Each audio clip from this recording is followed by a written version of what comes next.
Сәлем достар, қалайсыздар? 7-ші сабағымызға келдік. Бүгін сіздермен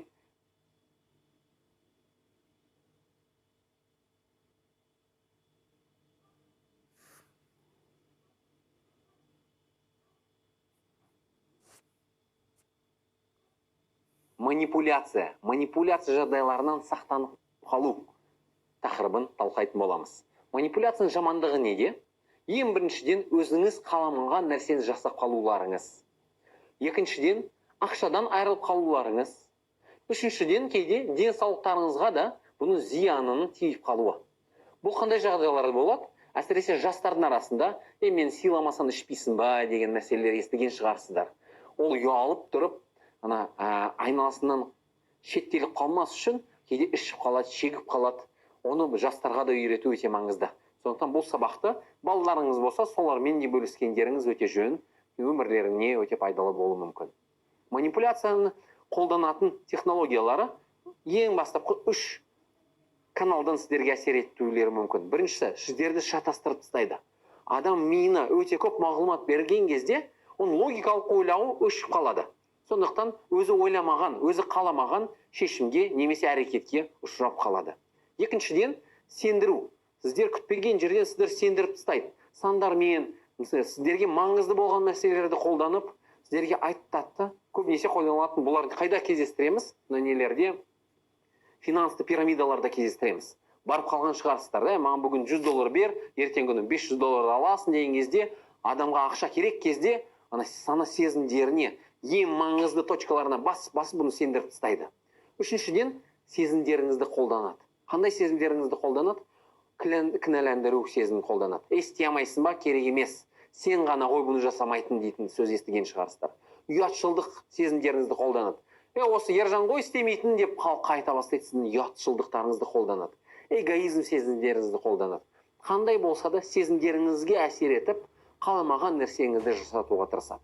Бұдан қорғану үшін 3 техника көрсетем бүгін достар. Бұларды қолдансаңыздар, әрдайым қандай болса да жерде манипуляция қолданылған кезде оны сезіп тұрасыздар да, оған қарсылық білдіруге дайын боласыздар. Бірінші методикамыз бұл манипуляция процесін тоқтатуға арналған. Манипуляторлар не қолданады? Алдыңғы сабақтарда айтқанымдай, адам басында болатын ой процесі ешқашан тоқтамайды. Әрдайым жүріп тұрады. Бірақ бір маңызды нәрсе бар. Әрдайым ойлар бір-бірінің арасында ауысып тұрады. Мен қазір тамақ туралы ойлап тұрсам, 1 секундтан кейін ауа райы туралы естіп қалуым мүмкін. Одан кейін жұмысым туралы ойланып қалуым мүмкін. Сонда бұл процесс тұрақты түрде айланып тұрады. Енді бұл дені сау, нормальный формада, былай статикалық жағдайда болған адамның басы процесі. Манипуляторлар не істейді бұмен?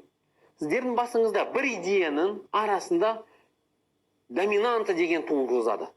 Бір ойдың сіздің басыңызды толықтай қамтитынын жасайды. Қалай жасайды бұны? Керемет офиске кіргізеді сізді, мықты иістер бергізеді, музыка тыңдатқызады, әртүрлі конфет ұсынады сіздерге. Айналаңызда әйтеуір басқа ештеңе ойламауларыңыз үшін керемет бір жағдай құрастырып қояды. Бұндай жағдайда адам басында тек қана бір ойы ғана доминация жасап, басқа ойларға ауысу мүмкіндігі болмайды. Бұл жағдайда ойлау қабілетіңіздің де деңгейі өте төмен деңгейде. Сондықтан бұндай жағдайда сіз шешім қабылдаған кезде 5 минуттан кейін бұл шешімге өкінулеріңіз мүмкін. Сонда манипуляцияны тоқтату үшін не істей аласыздар? Біріншіден, ешқашан бір қызық жағдай болсын, мықты қызықтырған жағдай болсын, керемет жағдай болып көрініп тұрса да, шешімді орында қабылдамаңыздар. Манипуляторлар әрдайым здесь и сейчас, осында шешім қабылда деп сіздерді итермелейді. Сондықтан біріншісі, орында шешім қабылдамау.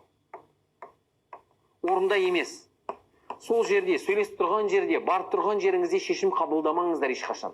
Өйткені айтқандай, айнала, иіс, сіздерге айтқан сөздері, берген тамақтары, бұның барлығы сіздердің ойыңызда доминанты құру үшін жасалған нәрселер, және сіздердің логикалық ойлау, критикалық ойлауларыңызды өшіру үшін қолданылған технологиялар. Орында шешім қабылдамаңыз. Екіншіден, бір уақыт алыңыз. Уақыт не үшін керек? Өйткені орында болмаса да, үйге барып тұрсаңыздар да, бұның әсері әлі жалғасып тұрады. 1-2 күнге дейін кетуі мүмкін. Өйткені бұл кісілер сіздерге манипуляция жасар алдында әрдайым дайындалады, достар. Сонда уақыт алыңыз, 1-2-3 күн пауза алып қойыңыз. 1-2-3 күнде мұны сіздерге әсерлеген, сіздерге сендірген нәрселер кішкене сөнеді да, қайтып нормаға кететін боласыздар. Нормаға келген кезде уайымдамай шешім қабылдайтын боласыздар. Үшінші құрал. Ақылдасу. Ақылдасу не үшін керек? Кейде манипуляторлар бірінші попыткадан, бірінші жақ кездесуден сіздерге бірдеңке ұсынуға тырыспайды. Бұлар қадам-қадам, 1 ай, 1 апта, 1 жыл ішінде де манипуляция жасап қоюлары мүмкін. Сондықтан, сіздің ақылыңызда болған идеялардың барлығы өзіңіздікі емес, сол кісілердің идеялары болуы мүмкін. Сол жағдайдан құтқарып қалу үшін өзіңіз емес, таныс, жасы үлкен, немесе тәжірибесі үлкен, осы салада тәжірибесі көп болғандармен ақылдасыңыз. Ол адам басы мына жасалған манипуляциялардан бос. Және сізге өз көз қарасымен бөліседі да, сіздерге бір баланс ретінде жаңа мағлұмат бере алады. Сондықтан осы 3 құралға өміріңізде 3 құрал қолданып болсаңыздар, манипуляциядан қорғанып қалу, қолданып қалу, сақтанып қалу мүмкіндігі өте жоғары деңгейде болады. Бұған қоса не істей аласыздар? Ұсынған мағлұматтарын 4-ші қадам жазбаша түрде сұрасаңыздар болады. Өйткені манипуляторлардың көбісі жазбаша түрде ешқашан мағлұмат бермейді. Неге? Өйткені эмоцияларды сатуға тырысады, өте тез сатуға тырысады. Жазған кезде барлығы анық және сенімсіздік деңгейі туады, және анық болады да адам ешқашан келіспеуі мүмкін. Сонда қағазды қолданыңыз. Қағаз бетіне түсіріп, немесе маған айтылған мағлұмат жазбаша түрде жібересіз бе деп сұраңыз. Бұлар жүрбеген кезде біреуге де көрсете аласыздар. Мошенниктардың көбісі жазбаша түрде ешқашан мағлұмат бермейді. Неге? Өйткені өздерінің арқасынан бір сол жасаған айтқан сөздерін қалдырғылары келмейді. Ертең күні полициямен немесе органдармен қиыншылық туған кезде, жоқ мен ештеңе айтпадым, жасамадым, сатпадым деп алдыңызға шыға қояды. Сондықтан жасалған манипуляция кезінде қағаз бетінде бір мағлұмат сұрастырып көріңіздер, достар. Осы 4 нәрсені жасасаңыздар, манипуляцияға ұшырамайтын боласыздар, және ұшыраған кезде бұдан сақтанып қалатын боласыздар, достарым. Екінші техника, бұны алып тастайық, келесі техникаға өтейік. Екінші техникамыз бұл сіздердің ішкі сезімдеріңізге байланысты. Манипуляторлар сөйлеген кезде байқаған шығарсыздар, сізді көп басыңызды көтерткізбейді, сөйлеткізбейді. Өздері бір скрипттары бар ғой, формулалары бар. Өздерінің кететін бір маршруттары бар. Мысалы, қазір мұндан бастасақ, бірінші жанұясы туралы айтам, кейін жұмысы туралы айтып қалам, одан кейін ақша туралы айтам, бұдан кейін ғана келіспей тұрса тағы бірдеңке туралы айтам. Бұл жақта мықты бір техника бар, прямой диалог, тікелей диалог техникасы. Ішіңізде дискомфорт болып тұрған кезде, кішкене қысылып тұрғызсаңыз, немесе өзіңізге ұнамай тұрған сезімдер сезіп тұрсаңыз, бұны тікелей айтыңыздар. Сіз бұларға тікелей айтқан кезіңізде, сезімдеріңізді бөліскен кезіңізде, мына формуласын бұзатын боласыздар. Өйткені адам уже өзі импровизация жасау керек болады. А бұл импровизация дайындықсыз жасалған бір жауап дайындайтын болса сізге, дайындықтары болмаған бір мағлұмат берулері керек болған кезде, манипуляциялары белгілі болып қалады, немесе жасалған қателіктері көрініп қалады. Тікелей диалог өте көп адамды состояниясын, күйінен бұзып тастайды да, өзінің шынайы ойларын айтқызып тастайды. Барлығын өзіңізде түсініп қалатын боласыздар. Сонда сезімдеріңізді ұстамаңыз, бірден айтыстаңыз. Айтыстаған кезіңізде бұл манипуляторлардың алғашқы өздеріне қойып қойған пландарын бұзатын боласыздар. Және өзіңізді сақтап қалған боласыздар, достар. Және үшінші техника, бұл енді психологияға байланысты. Әр адам өзіне ұнамаған нәрсе жасаған кезінде, өзі қаламаған нәрсе жасаған кезде, денесінде оны сезіп тұрады. Қаншалықты әрекет жасаса да, мысалы үйіңізге келіп бір қымбат нәрсе жасатқан болды ма сізге? Немесе бір достарыңыз уақытыңызды алып сізге маған көмектесші деп 1-2 күн бойы қасыңызда жүріп, әбден сізді қолданған жағдайлар болды ма? Ұялғаннан көмектесіп тұрасыз. Мысалы басшыңызға жоқ деп айтамағандықтан көмектесіп жасап тұрасыз, берген жұмыстарын, тапсырмаларын, бірақ ішіңізде ыңғайсыздықты сезіп тұрасыздар. Осы ыңғайсыздықты түсініп қалу үшін, оны оқып қалу үшін және шешім қабылдар алдында ішкі сезімдеріңізді өлшеу үшін мықты бір техника көрсетемін сіздерге, достар. Бұл техника гипноз техникаларынан, гипнотерапия инструменттерінен алынған. Не істейсіздер? Енді әрдайым шешім мәселесі туып тұрған кезде алдарыңызда, мен А вариантын қолданайын ба, Б вариантын қолданайын ба? Иә деп айтайын ба, жоқ деп айтайын ба? Мысалы, қай университетті таңдайын, қай тамақты жейін деген кездеріңізде тыныш қана тұрасыздар да, аяқтарыңыз бос, ештеңеге тірелмей, бұл жаттығуны отырып та істей аласыздар, тұрып та істей аласыздар, достар.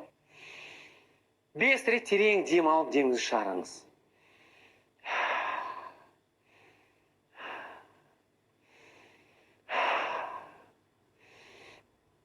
Бұл не үшін керек? Сіз терең дем алған кездеріңізде нервы системаларыңызды нормаға келтіресіз.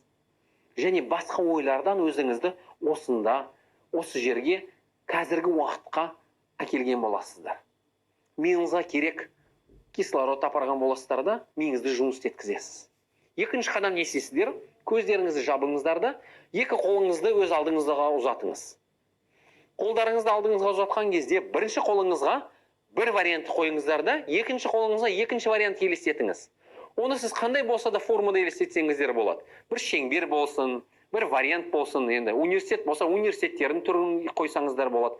Тағам болса тамақты қойып көріңіз осы қолдарыңызға. Мысалы, таңдап атқан дос болса, екі адам атын қойып қойыңыздар, түрлерін қойып қойыңыз.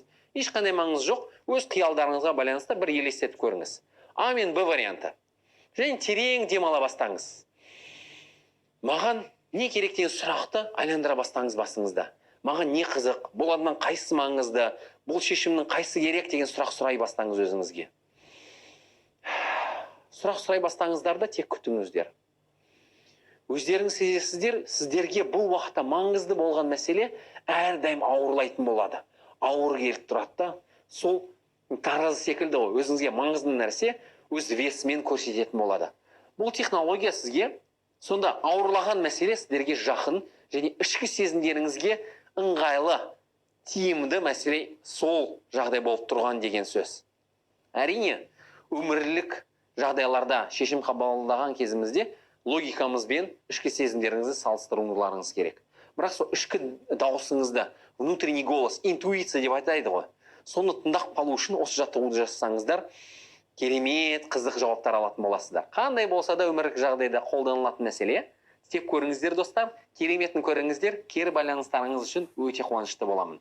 Социалдық желі болсын, маған тікелей болсын, Шумай онлайн приложениесінде болсын, кері байланыстарыңызды ұмытпаңыздар. Бұл не үшін керек? Біздің осы жаттығуларды жақсартуларымыз үшін керек. Және келешек потоктарда, келешек лектерде болған адамдармен өте тек қана пайдалы мағлұматпен бөлісулеріміз үшін пайдалы болады, достар. Рахмет. Енді бұл мәселелерді бойыңызда қалыптасулары үшін берілетін тапсырмалар. Ең бірінші, бірақ бұл тапсырма өте күрделі тапсырма, достар, ұмытпаңыздар. Бұл тапсырманы орындау алдында үйіңіздегі болған ақшаның барлығын тығуға тырысыңыз. Екіншіден, жалғыз болмаңыз ешқашан, қасыңызға бір адам алыңыздар да, ол адам күні бойы сол кездесу өтер алдында құлағына бір наушник соғып музыка тыңдасын. Өйткені келетін адамдар профессионал. Бұлар сіздерді сендіріп қалулары да мүмкін. Пылесос сататын, фильтр сататын және посуда сататын 3 компанияға хабарласып, оларды үйіңізге презентацияға шақырыңыз. Бұл адамдар, бұл әсіресе пылесос пен фильтр сататын кісілер манипуляцияның мастерлары.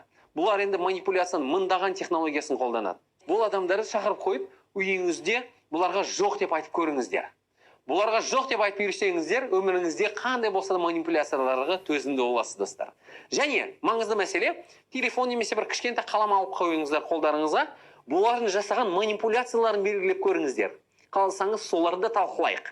Бонус ретінде маған жазсаңыздар, мен бұл туралы видео жазып, сіз маған жіберген мағлұмат бойынша керемет видео жазып қалдырайын сіздерге, достар.